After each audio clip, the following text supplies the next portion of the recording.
বন্ধুরে আমার ভাইরা, আপনাদের এই আমবাগানের মাহফিল চলছে।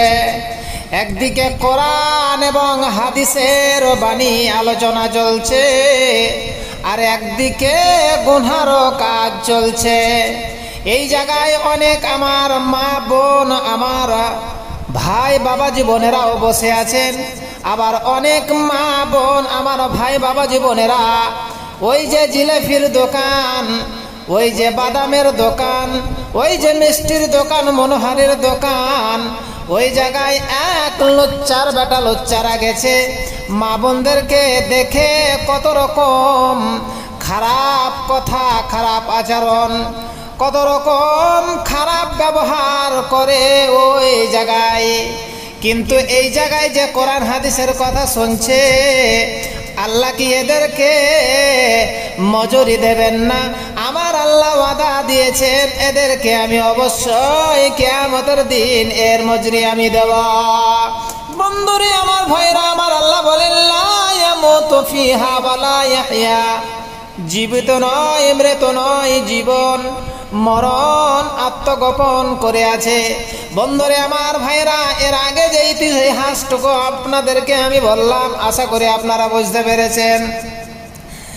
বন্ধুরে আমার ভাইরা, এই পৃথিবী এমন একটা জায়গা, এই পৃথিবীর জমিনে এমন এক শ্রেণীর মানুষ আছে, যাওয়া ঝড় নয়নে কাঁদে মসজিদের ভেতরে। ভাইরা আমার, বন্ধুরা, ও জীবিত নয় মৃত নয়, কেন কথাটা বললেন? আমাদেরকে বুঝে নিতে হবে, এমন একটা দিন আসবে কন্টেনার নালিতে যখন মৃত্যু এসে হাজির হয়ে যাবে, সেই দিন কিন্তু কোনো মেডিসিন কাজ করবে না, ওঝা বোঝা কবিরাজ কাজ করবে না। বন্ধুরে আমার আল্লাহ পাক রব্বুল আলামিন এর মতো এত সুন্দর বিশ্ব নবীর মতো একটা মানুষকে পৃথিবীর জমিনে পাঠালেন, আর তার সাথে দিলেন চলমান একটি কোরআনুল কারীম।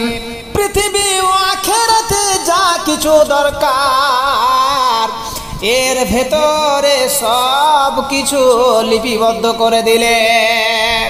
কিভাবে বিবাহ করবে, কিভাবে প্রতিবেশীর সাথে সম্পর্ক বজায় রাখবে রে, কিভাবে রাষ্ট্র পরিচালনা করবে, কিভাবে সমাজ চালাবে, কিভাবে অর্থনীতি চালাবে, ইহকাল কিভাবে হবে, পরকাল কিভাবে হবে, কিয়ামত কখন হবে, সব কথা এতে বলে দেওয়া হয়েছে।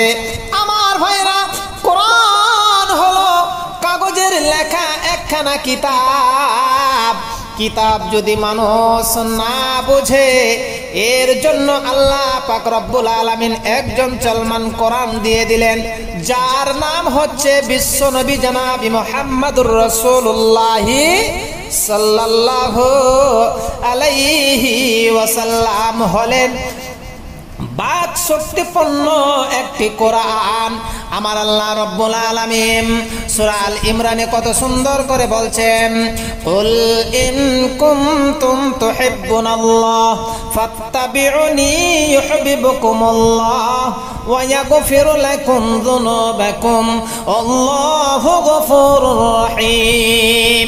আমার আল্লাহ রব্বুল আলামিন বলেন, ওগো নবী আপনি বলে দেন, তোমরা যদি আল্লাহকে ভালোবাসো তাহলে তোমরা আমার অনুসরণ করো। আমার অনুসরণ করলে আল্লাহ রাব্বুল আলামিন তোমাদেরকে ভালোবাসবেন। শুধু ভালোবাসবেন না, তোমরা যদি আমার অনুকরণ করো, তবে তোমাদের তামাম জিন্দেগি গুনাহগুলো আল্লাহ রাব্বুল আলামিন মাফ করে দিবেন। বলুন সুবহানাল্লাহ। আজ আমরা কোথায় সেই নবীর অনুকরণ কোথায় আমরা করি? বন্ধুরে আমার ভাইরা, লজ্জা লাগে, ব্যথা বেদনা লাগে। আদর্শ খোঁজার জন্য কারো কাছে আপনাকে যেতে লাগবে না। হাতের পায়ের নখ, মাথার চুল কিভাবে কাটবেন, দাড়িগুলো কেমন রাখবেন গো, সব কিছু আমার আল্লাহ বলে দিয়েছেন। এক কথায় হাতের নখ থেকে এক কথায় হাতের নখ কাটা থেকে